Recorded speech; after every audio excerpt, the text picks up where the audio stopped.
देश और दुनिया की तमाम छोटी और बड़ी खबरों के लिए हमारे चैनल को सब्सक्राइब करना न भूलें और बेल का बटन जरूर दबाएं। नमस्कार दोस्तों, स्वागत है आपका देश लाइव में और आपके साथ हमेशा की तरह मैं हूं आशी मात्यानी। दोस्तों, ये कहानी सिर्फ सीटों की संख्या बढ़ाने की नहीं है जिस पर मैं आज ये बात करने जा रही हूँ। ये कहानी है सत्ता के गणित, समाज के संतुलन और लोकतंत्र के भविष्य। सोचिए, अगर वोट की ताकत ही कमजोर कर दी जाए, अगर इलाकों की सीमाएं इस तरह बदल दी जाएं कि कुछ समुदाय हमेशा के लिए हाशिए पर चले जाएं, तो क्या चुनाव सिर्फ एक औपचारिक प्रक्रिया बनकर नहीं रह जाएंगे? तो ये सवाल क्यों खड़ा हो रहा है और क्या है इसके पीछे की सच्चाई, बताएंगे आपको। लेकिन उससे पहले आप लोगों से अपील, इंसाफ की आवाज को बुलंद करने के लिए और सच्ची पत्रकारिता के लिए हमारा यानी देश लाइव का सहयोग करें। साथ ही डिस्क्रिप्शन में दिए गए लिंक को ओपन कर ज्वाइन बटन दबाकर आप हमसे यानी देश लाइव से सीधा जुड़ सकते हैं। तो दोस्तों, वापस आज की चर्चा पर लौटते हैं और इस पूरे मामले को समझने की कोशिश करते हैं, क्योंकि जब वोट की बात आती है तो उसके साथ सच भी सामने आता है। तो आज जिस मुद्दे पर चर्चा मैं करने जा रही हूँ वो है प्रस्तावित परिसीमन और लोकसभा सीटों को 543 से बढ़ाकर 850 करने की योजना। आधिकारिक तौर पर ये तर्क दिया जा रहा है इस संदर्भ में कि देश की जनसंख्या बड़ी है और प्रतिनिधित्व बढ़ना चाहिए। लेकिन सवाल यहाँ पर ये है कि क्या ये प्रक्रिया पारदर्शी और संवैधानिक ढंग से हो रही है या इसके पीछे कोई गहरी और राजनीतिक रणनीति काम कर रही है? तो देखिए, सबसे पहले समझते हैं परिसीमन क्या होता है। दरअसल परिसीमन का जो मतलब है वो ये है कि चुनावी क्षेत्र की सीमाओं का पुनर्निर्धारण, ताकि हर सांसद लगभग बराबर जनसंख्या का प्रतिनिधित्व करे। और भारत में ये जो प्रक्रिया है वो आमतौर पर हर जनगणना के बाद होती रही। लेकिन 1971 के बाद एक बड़ा बदलाव हुआ, जब सीटों की संख्या को फ्रीज कर दिया गया ताकि जनसंख्या नियंत्रण को बढ़ावा देने वाले राज्यों को नुकसान ना हो। अब ये जो रोक है 2026 तक लागू है। अब जो प्रस्ताव सामने आ रहा है उसमें सबसे बड़ा बदलाव यही है दोस्तों कि सीटों की संख्या को अचानक 543 से बढ़ाकर 850 करने की बात हो रही है। अब वो भी बिना, अगर देखा जाए तो वो भी बिना नई जनगणना के, यानी पुराने आंकड़ों के आधार पर ही पूरे देश का राजनीतिक नक्शा जो बदलने की तैयारी। अब ये अपने आप में एक बड़ा सवाल खड़ा करता है कि जब जनसंख्या के नए आंकड़े उपलब्ध ही नहीं है तो प्रतिनिधित्व का ये जो नया गणित है वो कितना न्याय संगत हो।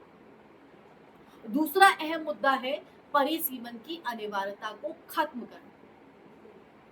पहले ये एक संवैधानिक प्रक्रिया थी जो हर जनगणना के बाद अनिवार्य रूप से होती थी, लेकिन नए प्रस्ताव में इसे सरकार की इच्छा पर छोड़ने की बात सामने आ रही है। यानी अब परिसीमन कब होगा, कैसे होगा, ये पूरी तरह कार्यपालिका के नियंत्रण पे आ सकता है। अब देखिए, इससे परिसीमन आयोग की स्वतंत्रता पर भी सवाल उठते हैं, क्योंकि अगर प्रक्रिया ही सरकार निर्भर हो जाए तो निष्पक्षता कैसे सुनिश्चित होगी और कौन करेगा?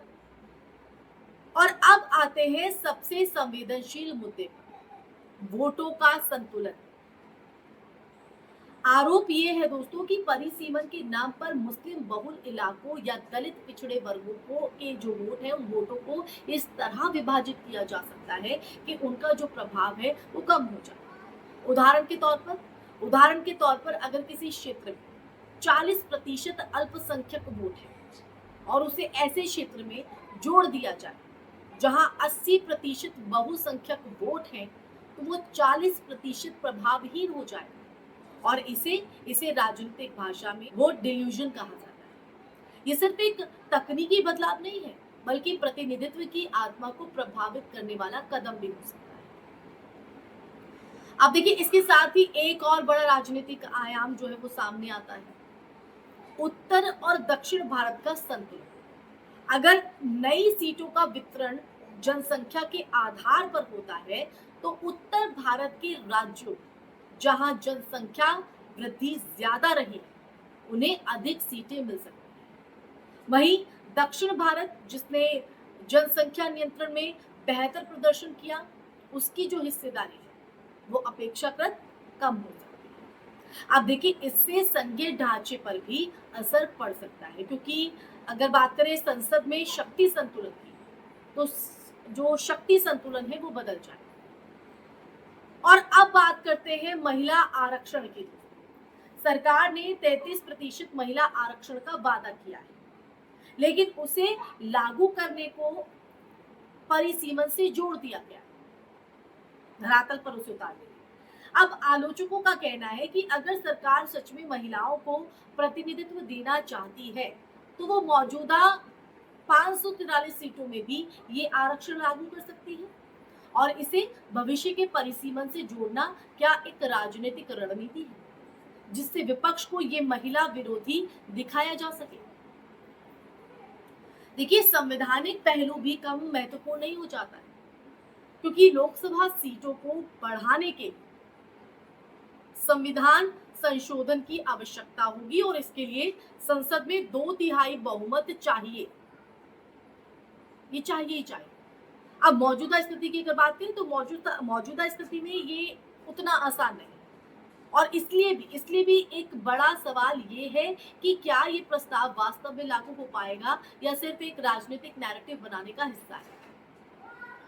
तो देखिए आखिर में सबसे बड़ा सवाल यही है कि क्या ये सब 2029 के चुनावों की तैयारी है। क्या अब चुनावी रणनीति का केंद्र विकास, रोजगार और नीतियों से हटकर सीटों के गणित और सीमाओं के पुनर्निर्धारण पर आ गया है।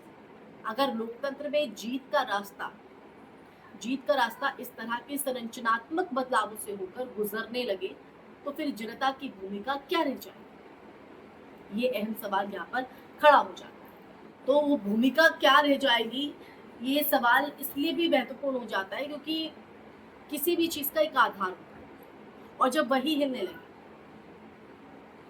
तो सवाल यहाँ पर उठना, सवाल पूछना, सवाल खड़े होना लाजमी हो जाता है क्योंकि लोकतंत्र सिर्फ वोट डालने का अधिकार नहीं बल्कि ये सुनिश्चित करना भी है कि हर वोट की जो कीमत है वो बराबर।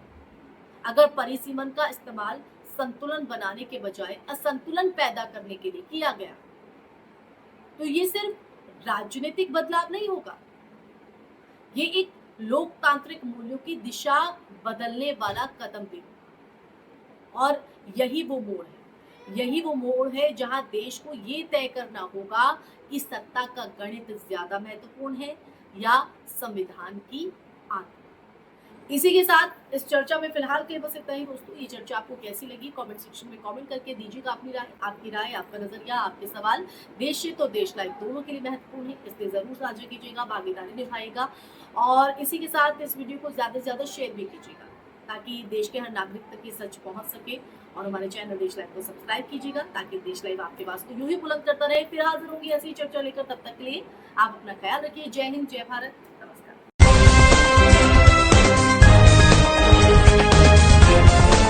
देश और दुनिया की तमाम छोटी और बड़ी खबरों के लिए हमारे चैनल को सब्सक्राइब करना न भूलें और बेल का बटन जरूर दबाएं।